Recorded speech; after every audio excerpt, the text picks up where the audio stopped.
natin guys. Driving tayo.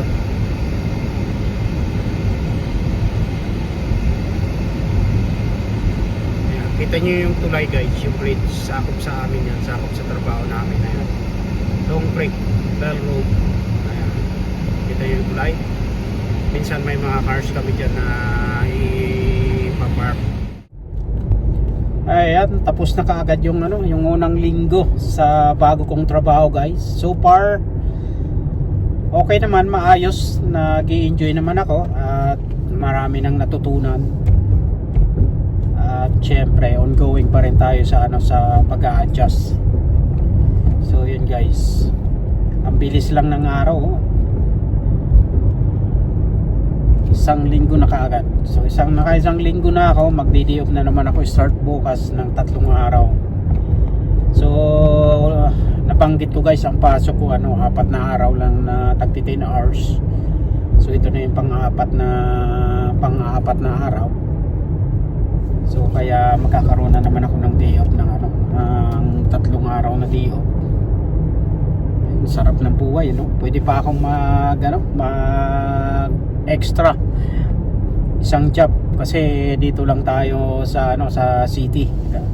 Hindi tulad nung dati na driving tayo 1 hour balikan. Ngayon na medyo maayos-ayos. Busy. Dadaan lang ako sa SGI guys. Parang busy dito magano lang tayo. SGI magbabayad, walang maparking yan ganun, walang maparkingan. Bakit ganun? Ano tayo na mapaparkingan? Kakasilaw pa to. Meron dito ang daming sasakyan,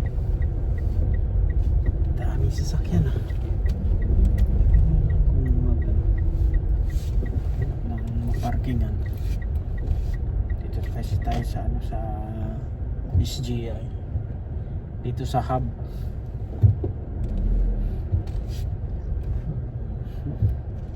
Magbabayad lang ako ng plate ko, yung monthly.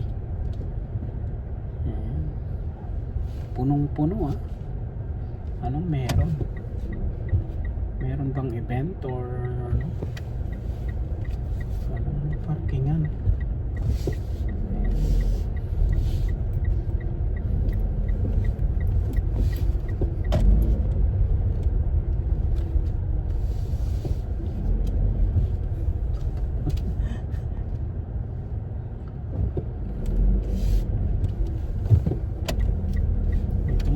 Pwede naman siguro dito.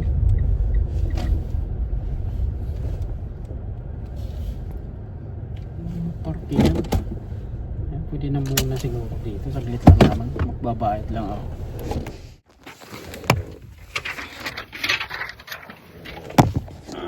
Ayan.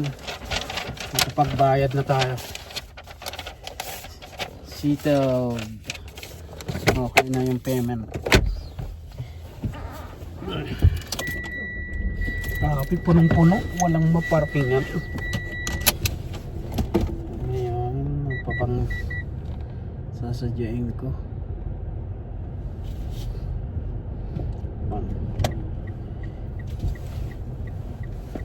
Car.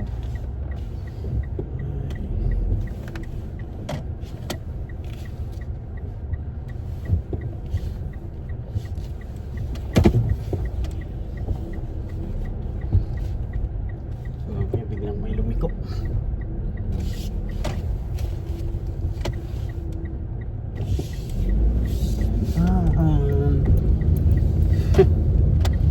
Blind spot kasi. Ayan, nag-inquire tayo ng ibang racket pa. Pwede kasi kung mag-racket pa ng ng Saturday, Sunday, Monday. Laging Saturday, Sunday, Monday yung off ko. So ito, water refill station ng mga tubig, nagdi-deliver sa mga industrial. Subukan lang natin dito. Dati kasi meron tayong part-time, so lumipat ako ng trabaho dito lang sa Esteban, mas malapit. So sigurado ko na pwede pang rumakit. Ayan, para may kita tayo. Pag gusto nating may kahit maliit na bagay na maipundar sa Pilipinas or sa mag-investment ng kahote kahit maliit na kung ano sa Pilipinas, kailangan talaga natin magtiis at maging masipag. Ayan, habang bata-bata pa tayo. Ayan. So kukuhanin daw niya ako. Ayan. So update tayo next time. Ayan, nandito ako sa work ni Kurt. So, out na rin siya ng alas 5. Galing kasi ko ng kabila doon sa bagong racket nakausap po. Tapos naisip ko 5 nga pala yung out ni Kurt. Daanan ko na siya. Ayan, nandito na. Ito, mag-uusap kami nung kausap ko sa water refill station about sa bagong racket natin, kasi pwede pa talaga akong rumakit ng 3 araw. Yun nga lang, yung second day is Sunday, baka sarado sila, pero pwede raw ako ng Sabado at saka Lunes. Wala kasi kung pasok ng Sabado, Linggo, Lunes. So yan guys, pwede pa yun. So guys, share ko lang sa inyo. Dito kasi sa Canada, pwede dito yung kahit hanggat kaya mo, kahit ilang job. Pero sabi ko nga, samantalahin na na medyo bata-bata pa, at pag may gusto talaga tayong gawin or project sa Pilipinas, sa Pinas, kailangan na magtiyaga at kaunting sipag lang para magawa natin yung kaunting project, kahit maliit na bagay, para kahit papano may mapagkakitaan tayo at magagamit din kasi natin yan pag for good tayo or nag-retired. Kailangan may ganon-ganon na may maasahan tayo bukod sa magiging pension dito sa Canada.